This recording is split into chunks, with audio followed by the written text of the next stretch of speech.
Ji, baik, terima kasih atas waktunya Pak Sony Seswanto, adik-adik sekalian, dan juga Bapak Ibu dosen ya. Nanti juga akan bergabung Prof. Ika Puspitasari dan juga Bapak Ibu yang lain, kemudian asisten dan para mahasiswa sekalian. Assalamualaikum warahmatullahi wabarakatuh. Salam sejahtera bagi kita semuanya, salam sehat. Adik-adik sekalian, pada kesempatan ini saya ingin menyampaikan sedikit insight ya kepada adik-adik ya berkaitan dengan apa namanya itu farmakologi modern ya yang dinamakan bioinformatika farmakologi yang ini kebetulan juga pada praktikum farmakologi toksikologi eksperimental nanti ada satu mata praktikum yang akan dikerjakan oleh adik-adik sekalian di situ. Nah, seperti biasanya adik-adik sekalian ya, apa namanya, slide yang pertama ini eh, saya harapkan juga anu ya, menjadi spirit bagi adik-adik ya. Jadi sebenarnya dari sebuah mimpi itu dapat menciptakan dan mengembangkan ilmu pengetahuan dan teknologi gitu ya. Jadi kalau kita itu ingin maju, ingin berkembang, ya kita harus bermimpi gitu ya. Tapi mimpi ini bukan mimpi kemudian kita tidur bermimpi enggak ya, tetapi bermimpi itu berangan-angan ya, yang angan-angan ini kemudian menjadi motivasi kita untuk meraihnya di situ. Nah, untuk itu kan ada unsur ikhtiar, unsur kerja keras gitu kan gitu. Ya. Nah, orang-orang hebat itu pasti punya mimpi ya. Contoh ini ya. Jadi ada seorang German writers ya, polymaths ya. Ini Johann Wolfgang von Goethe ya tulisannya. Saya juga bacaannya juga saya tidak begitu apa istilahnya lancar ya bahasa Jerman ya. Jadi beliau menyampaikan jangan bermimpi kecil karena mereka tidak memiliki kekuatan untuk menggerakkan hati manusia. Sehingga kalau kita punya cita-cita, punya mimpi itu ya mimpi maksimal mungkin yang kita bisa di situ. Nah ini, oke ya. Nah ini juga ada seorang apa namanya itu peneliti ya, ya peneliti dari Jerman yang saya kira adik-adik apa namanya sudah tahu ya sangat terkenal ya.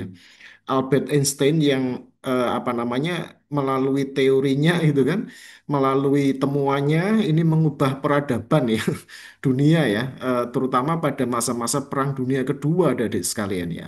Jadi beliau pun juga mempunyai kata-kata mutiara yang mengisyaratkan sebuah mimpi nih, ya kan? Jadi imajinasi lebih penting daripada pengetahuan, ya kan? Sebab pengetahuan terbatas, sedangkan imajinasi mencakup seluruh dunia, merangsang kemajuan, melahirkan evolusi di situ. Jadi dari sebuah mimpi ini bisa mewujudkan sebuah evolusi di situ. Nah ini dari tokoh-tokoh internasional. Saya kira pun juga tokoh-tokoh Indonesia pasti beliau-beliau itu juga punya mimpi di situ.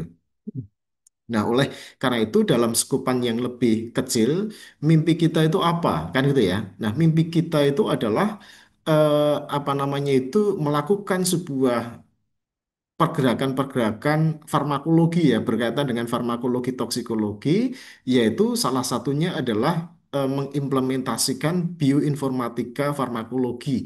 Karena kita pun ya adik-adik sekalian ya mau tidak mau nantinya kita menggunakan itu di situ, ya kan? Jadi tidak hanya pada praktikum loh ya ini ya. Jadi ketika adik-adik menjadi seorang apoteker nanti ya, ini apa namanya bioinformatika farmakologi ini pasti nanti akan berkaitan dengan kompetensi apoteker di situ. Nanti akan saya singgung di situ ya. Nah, kita hidup di era revolusi industri 4.0 adik-adik sekalian ya. Kemudian era tersebut itu merupakan suatu era yang apa namanya penuh dengan disrupsi ya disrupsi perubahan tatanan kehidupan yang diakibatkan karena eh, perkembangan yang cukup signifikan dari teknologi ya kan satu contoh gitu ya kalau dulu itu kita kemana-mana menggunakan taksi konvensional kan gitu ya kan jadi kita di pinggir jalan nyegat itu kan taksi ya tetapi tatanan yang seperti itu sekarang sudah nggak ada itu. Jadi eh, terdisrupsi ya diubah oleh apa? Oleh teknologi yang sekarang ini gitu. Dan saya kira tidak hanya itu ya, kalau mau cerita sih banyak gitu ya, bukti-bukti yang berkaitan dengan tatanan kehidupan yang sekarang apa istilahnya itu digeser atau diubah dengan adanya perkembangan teknologi yang sangat pesat sekali. Jadi kalau dari gambar ini kan dari industri 1.0, 2.0, 3.0, 4.0 kan perkembangannya adalah seperti itu ya. Jadi era sekarang itu segala sesuatu pasti akan berhubungan dengan network, berhubungan dengan Internet of Things, kemudian cyber physical system di situ ya. Nah, kemudian bergeser ke bagaimana pendidikan tinggi itu harus berbuat ya. Jadi sebenarnya pemerintah Indonesia itu sudah mencium gitu ya, mempersiapkan pendidikannya di situ ya untuk menghadapi revolusi 4.0 pada tahun 2017-2018 adik-adik sekalian. Jadi tahun 2018 saya masih ingat ya, pemerintah kita ya waktu itu merekomendasikan ya menyarankan bahwa perguruan tinggi perlu reorientasi kurikulum. Jadi kurikulumnya itu menyiapkan para mahasiswa ya untuk mengadaptasikan literasi-literasi yang dibutuhkan di situ, ya kan? Jadi literasi yang existing ya, sebagai contoh misalkan reading, membaca, writing, ya, menulis, mathematics itu oke gitu ya. Tetapi itu kurang ya untuk siswa atau mahasiswa di dalam menghadapi era revolusi industri 4.0. Sehingga kurikulum harus bisa akomodasi ya beberapa literasi revolusi industri 4.0 ya. Literasi tersebut adalah literasi big data ya adik-adik sekalian ya. Jadi di era sekarang itu saya kira apa namanya itu big data itu menjadi sebuah kebutuhan ya di situ ya. Jadi apa namanya itu perkembangan teknologi yang sekarang ini menuntut data-data itu kemudian diintegrasikan. Kemudian di dunia maya ini juga ada integrasi beberapa data yang memudahkan sebenarnya bagi kita untuk menganalisis ya. Sebagai contoh ya, misalkan kalau kita berbicara pendidikan itu hanya salah satu contoh aja. Scopus itu dia mengcover banyak data penelitian ya, publikasi ya adik sekalian gitu ya. Sehingga ketika kita ingin mencari ya sebuah publikasi itu apa namanya di Scopus itu kita dengan mudahnya di situ, ya kan itu. Tidak hanya publikasi ya, tetapi banyak lagi sehingga memunculkan juga metode bibliometrik untuk apa namanya itu menganalisis tren publikasi melalui Scopus.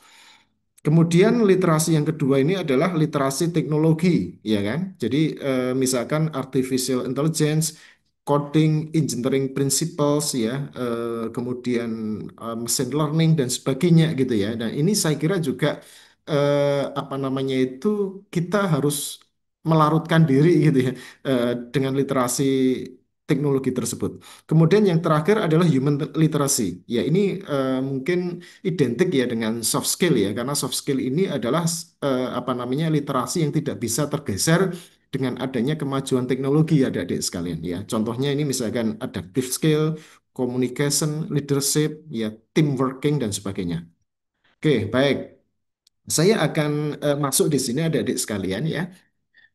Karena farmakologi dan toksikologi ini sangat berperan di dalam drug discovery development adik-adik sekalian ya.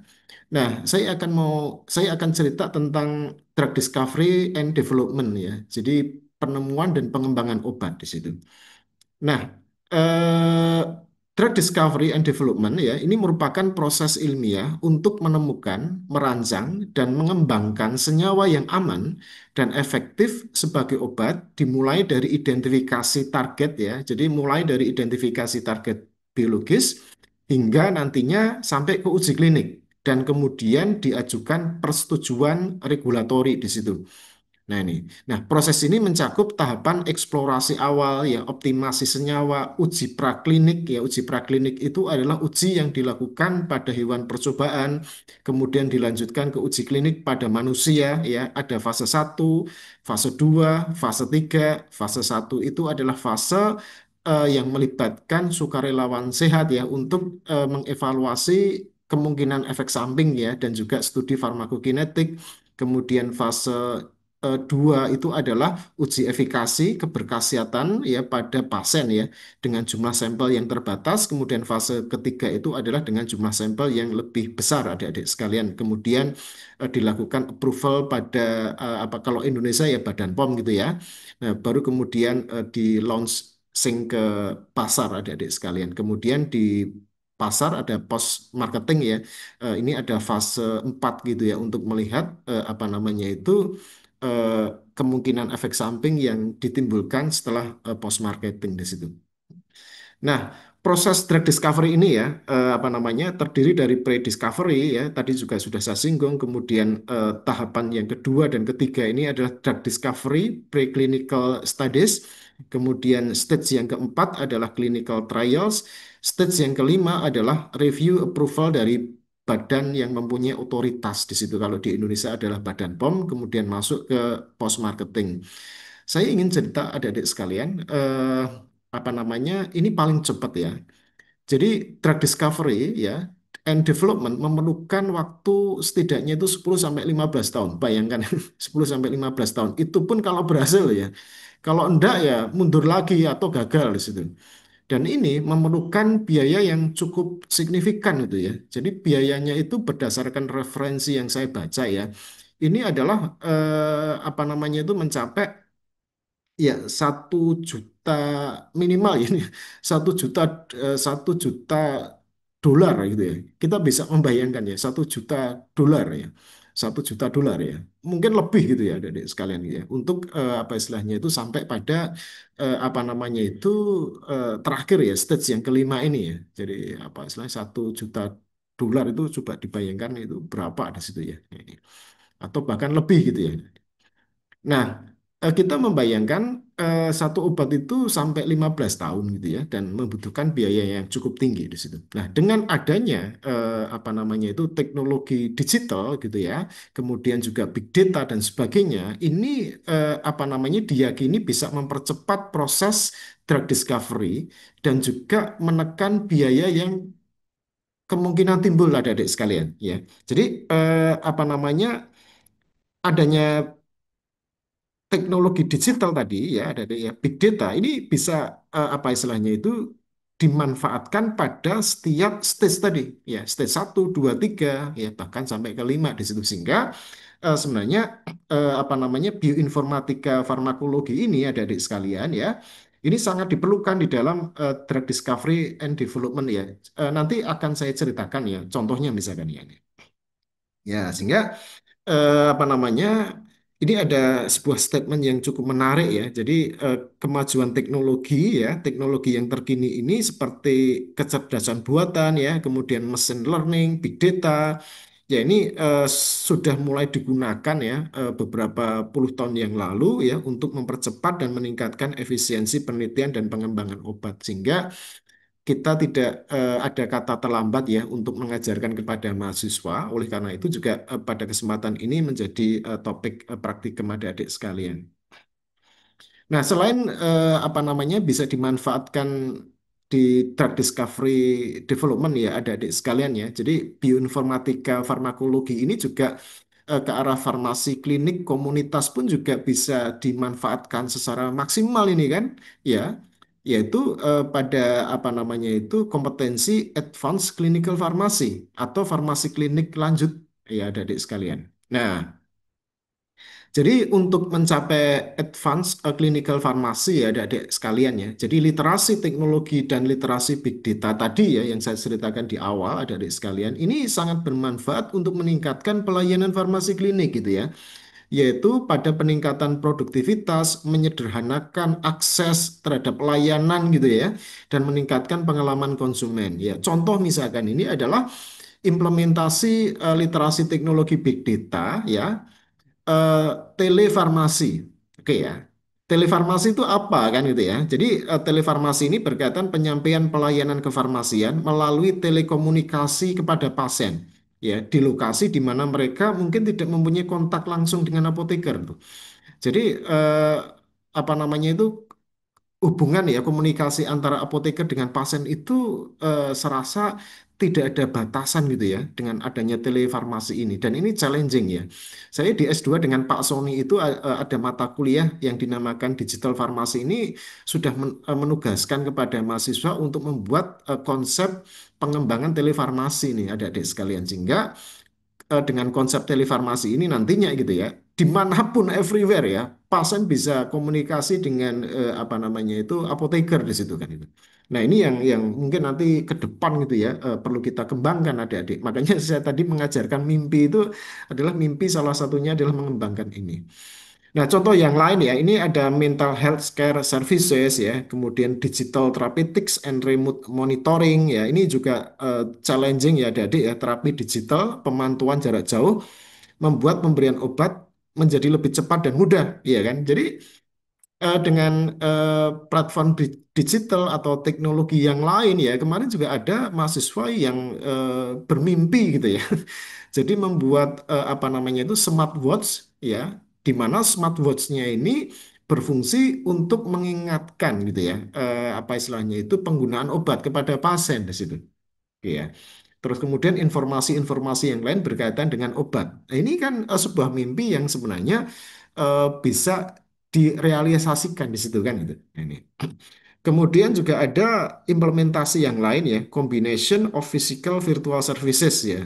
Jadi konsep ini pasien bisa mengakses produk layanan yang paling nyaman bagi mereka dengan menggunakan platform digital ya adik-adik sekalian.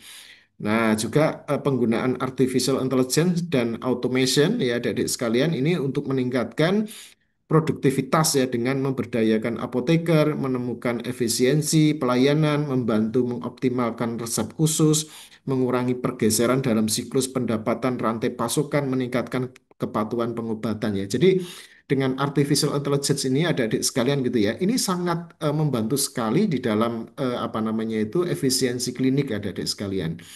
Ini juga di mahasiswa S2 ya, ini kita dorong ya mahasiswa S2 untuk meneliti peran dari artificial intelligence ya berkaitan dengan luaran klinik adik-adik sekalian. Karena apa namanya artificial intelligence itu pasti akan membantu ya di dalam clinical judgment adik-adik sekalian, tetapi bukan menjadi decision maker ya. Kalau decision makernya itu adalah ya apoteker kita. Jadi sepinter-pinternya AI itu adalah hanya membantu kita di situ.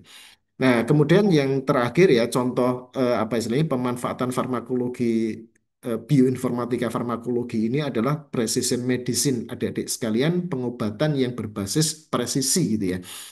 Ya, karena karakteristik pasien itu kan berbeda-beda gitu ya, sehingga perlu ada big data ya, apa istilahnya yang lebih presisi di dalam kita apa istilahnya memberikan pengobatan kepada pasien sehingga nanti apa istilahnya itu lebih tepat sasaran di dalam pengobatannya. Jadi precision medicine itu melibatkan big data dan juga teknologi informasi yang lain.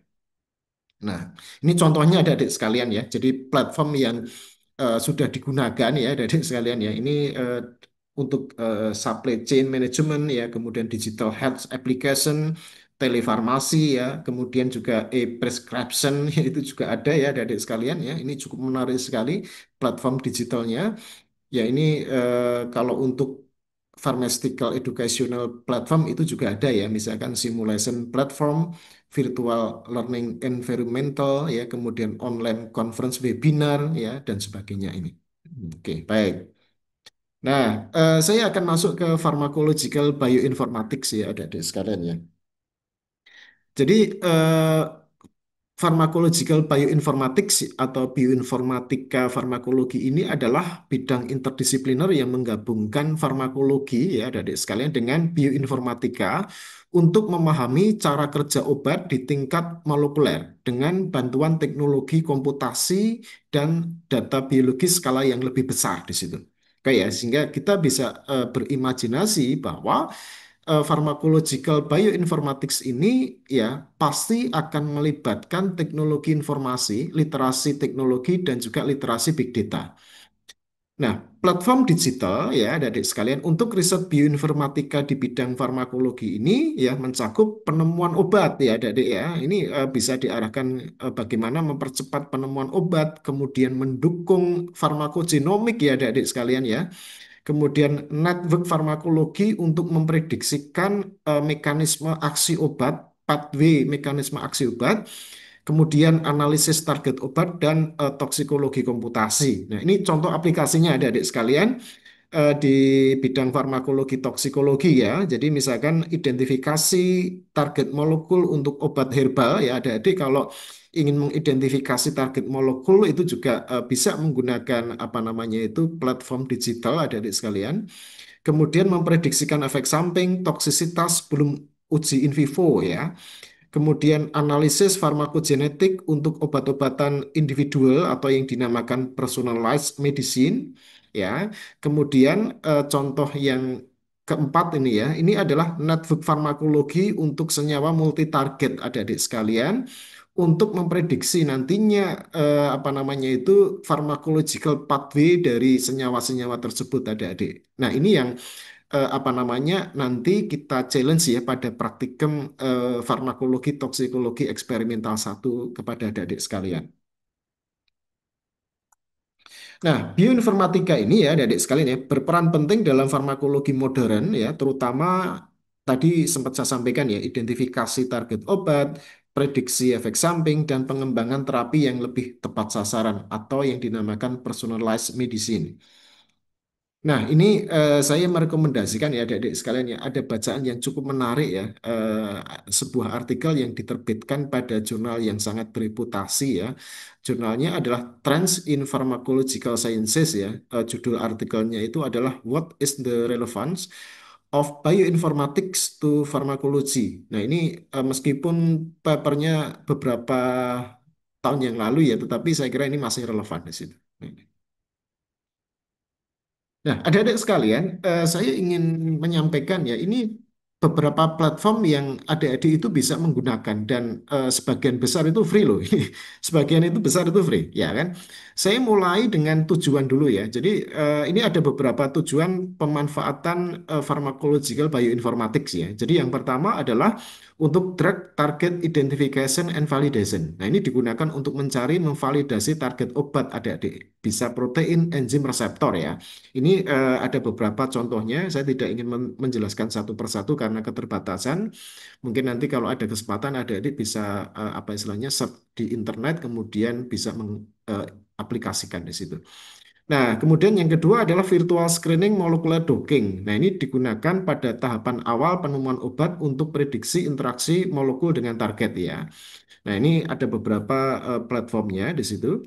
Kemudian yang ketiga ini yang nanti kita akan mempraktekkan di praktikum adik-adik sekalian ya. Jadi network pharmacology and pathway analysis ya. Jadi ini menganalisis hubungan senyawa ya dengan target molekul ya, jalur penyakitnya itu seperti apa ya. Dari network farmakologi ini adik-adik sekalian kita bisa memprediksikan nanti gitu ya apa namanya itu protein-protein yang terlibat di dalam apa istilahnya aksi atau efek dari yang ditimbulkan dari senyawa-senyawa yang kita analisis itu. Kemudian juga pathway-nya itu seperti apa ya, mekanisme aksinya itu seperti apa nanti kita bisa memprediksikan di situ adik-adik sekalian. Nah, ini sehingga setidaknya kan ini nanti sangat membantu ya adik-adik sekalian ya di dalam apa namanya itu penelitian farmakologi gitu ya. Nah, ini kita sudah men-challenge mahasiswa S2 dan S3 dan barangkali karena ini tidak sulit ya sehingga nanti bisa diimplementasikan juga untuk tugas akhir mahasiswa S1. Nah, kemudian yang keempat, pharmacogenomics and personalized medicine ya, adik-adik sekalian ya. Ini juga penelitian tentang pharmacogenomics, personalized medicine ini juga sudah apa namanya mulai dikembangkan di pasca sarjana adik-adik sekalian gitu ya, di S2, S3 di Farmasi UGM. Kemudian yang berikutnya, yang kelima ini adalah toxicology and ADMET prediction. Jadi apa namanya? Ini untuk menilai aspek toksikologi dan farmakokinetik secara in silico. Ya, kami juga sudah apa namanya itu melakukan itu bersama dengan mahasiswa S1 adik-adik sekalian ya. Ini apa namanya itu platform digital yang berkaitan dengan ini ya adik-adik sekalian ya, itu bisa memprediksikan profil farmakokinetika dari suatu kandidat obat adik-adik sekalian. Dan informasi yang kita dapatkan itu banyak sekali ya, sehingga nanti bisa dicoba deh, ya kan? Dan juga karakteristik atau sifat toksisitasnya itu seperti apa, sehingga dengan ini kan bisa untuk memprediksikan gitu ya, sehingga nanti perlu verifikasi dengan percobaan pada manusia saya kira. Sorry, pada hewan percobaan. Nah, ini nanti juga bisa dilakukan ya di praktikum farmakologi, toksikologi eksperimental ini. Kemudian yang lain adalah untuk omics data analysis ya adik-adik sekalian, ini genomics, transcriptomics ya proteomics digunakan untuk analisis data besar dari eksperimen omics di situ. Kemudian juga apa namanya ini AI, machine learning based drug discovery platform, adik-adik nanti juga bisa menggunakan ini. Nah, saya memberikan contoh ya adik-adik sekalian ya. Ini ada sebuah artikel ya, penelitian ya dari sekalian tahun 2020, belum lama sih, 5 tahun yang lalu, tetapi mungkin beberapa tahun yang lalu menjadi diskusi dengan mahasiswa S2 dan S3 kami di situ. Nah, judul dari artikel ini adalah The Role of Pharmacological Bioinformatics in Drugs. Sorry, ini contohnya ya.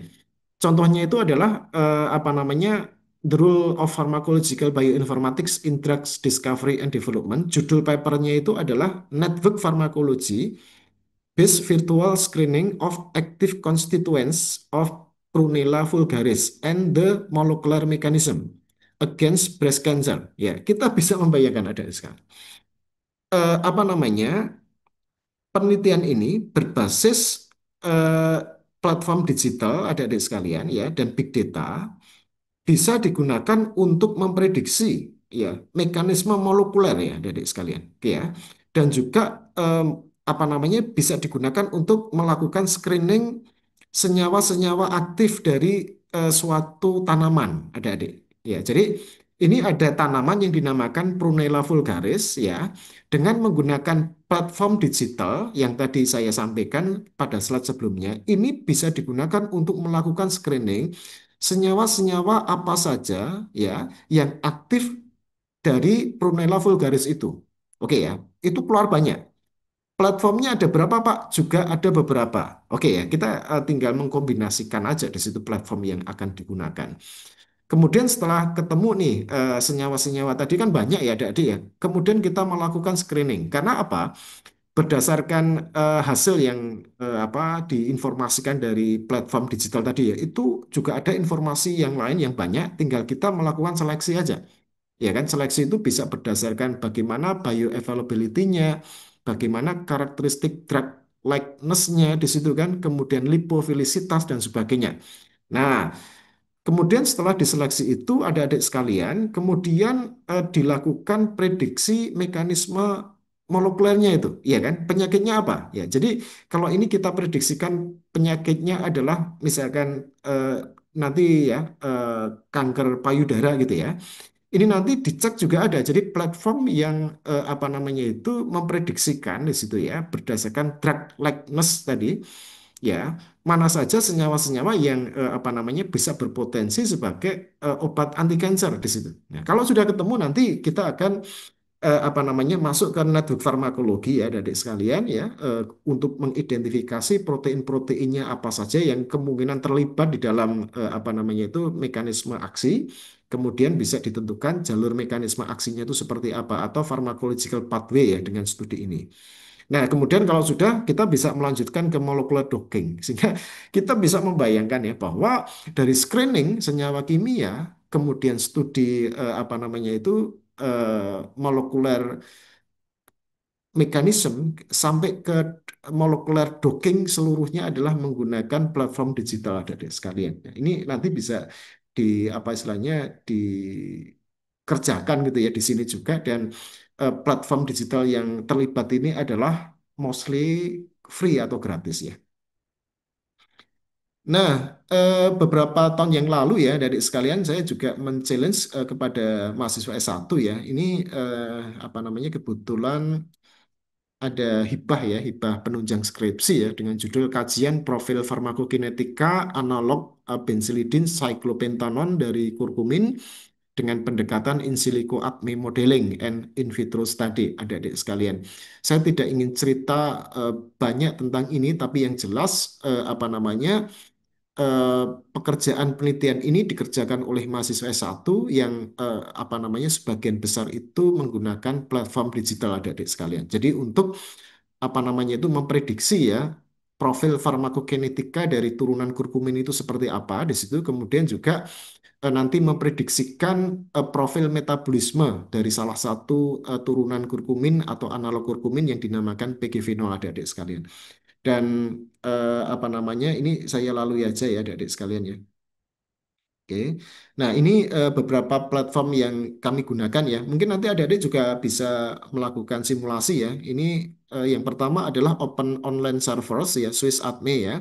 Ini merupakan server online gratis ya adik-adik ya, yang digunakan untuk memprediksi sifat farmakokinetik ya, drug likeness ya, dan ini drug likeness ini kemiripan dengan obat-obat yang sebelumnya yang sudah mempunyai aktivitas gitu ya tentu saja ya dan ketersediaan hayati dari senyawa-senyawa yang berpotensi sebagai obat. Jadi adik-adik tinggal memasukkan struktur kimia dengan menggambar atau dengan kode SMELS ya. Kode SMELS itu nanti bisa didapatkan dari PubMed ya adik-adik sekalian di situ. Nanti dicari aja di PubMed itu ada apa namanya itu kode SMELS yang kemudian kita bisa memasukkan di sini, tinggal klik nanti akan keluar di situ banyak sekali informasi ya adik-adik sekalian. Nah, informasi ini apa namanya itu? Nah, misalkan ini ya. Jadi fitur utama Swiss Adme ya ada beberapa ya dari sekalian gitu ya. Jadi salah beberapanya adalah Adme Prediction ya untuk memprediksi profil farmakokinetika dan beberapa yang lain. Nah, kelebihannya ya, ini mudah digunakan ya, input berupa struktur senyawa atau smells tadi tinggal dimasukkan. Tidak perlu login, adik-adik sekalian tinggal menggunakan ya.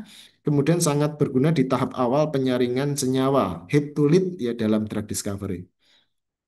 Nah, kemudian yang lain ya, saya memberikan contoh hanya dua, meskipun ada banyak sekali ya. Ini contoh yang kedua adalah AdMedLab, prinsipnya sama, AdMedLab 2.0, oke. Saya geser ya. Ini prinsipnya sama adik-adik sekalian untuk memprediksikan profil farmakokinetik ya, absorpsi, distribusi, metabolisme, ekskresi plus toksikologi. Jadi keunggulannya kalau AdMedLab itu nantinya juga menginformasikan sifat karakteristik toksikologi hasil prediksi dari apa namanya itu eh, platform digital ini ya. Oke, ini apa namanya itu beberapa fitur dari Admit Lab 2.0 ada adik sekalian. Kelebihannya juga sama, ini gratis berbasis web, tidak perlu instalasi software, oke ya. Prediksinya cepat dan komprehensif ya, jadi lebih komprehensif dibandingkan yang tadi Swiss Admi. Oke. Oke, nah ini adik-adik sekalian dari penelitian S1 tadi ya, jadi penelitian S1 tadi ya adik-adik sekalian ini alhamdulillah ya kita juga bisa mempublikasikan. Jadi artinya bahwa sebenarnya pekerjaan tadi yang berbasis komputasi teknologi digital adik-adik sekalian ya dengan menggunakan online server tadi ini secara value itu tidak kalah gitu. Saya ingin menegaskan itu ya. Jadi meskipun apa namanya itu tidak masuk di laboratorium ya adik-adik ya. Jadi full dengan menggunakan perangkat komputer dan internet adik-adik sekalian. Jadi pekerjaan penelitian bioinformatika farmakologi atau pharmacological bioinformatik ini memiliki value akademik yang tinggi gitu. Jadi pesan ini yang ingin saya sampaikan kepada adik-adik sekalian ya. Ini bahkan mahasiswa S1 nih Prajuna Marbun kemudian presentasi di Biomix UGM, kemudian apa namanya itu artikelnya itu terpublish pada jurnal ya Proceeding terindeks Scopus ya BioWeb of Conference ini. Nah, satu tim dengan Mas Prajuna ini atau adik kelasnya ya dinamakan bernama Riko Aditama Hidayat. Ini juga sama ya. Jadi kalau Mas Prajuna tadi mempelajari in silico pharmacokinetics ya untuk memprediksi apa namanya itu profil farmakokinetik dari senyawa-senyawa turunan kurkumin adik-adik sekalian kemudian dilanjutkan dengan docking ya. Jadi kalau Mas Riko Aditama Hidayat itu adalah untuk memprediksi profil metabolisme. Jadi khusus metabolisme dari salah satu turunan kurkumin yang dinamakan PGV0 adik-adik sekalian di situ ya dengan apa istilahnya platform digital juga yang dilanjutkan dengan apa namanya itu molecular docking. Ini juga dipresentasikan di International Conference, orangnya ada di bawah ini ya, presentasi ya di beberapa kesempatan yang lalu ya. Oke, ini referensi yang saya gunakan adik-adik sekalian ya, semoga bermanfaat ya bagi adik-adik ya, semoga ini apa istilahnya ya menambah semangat adik-adik ya untuk melakukan penelitian di farmakologi dan toksikologi. Terima kasih, semoga berkah. Bila taufik walhidayah, wassalamualaikum warahmatullahi wabarakatuh. Salam sejahtera, salam sehat. Waktu saya kembalikan ke Pak Sony.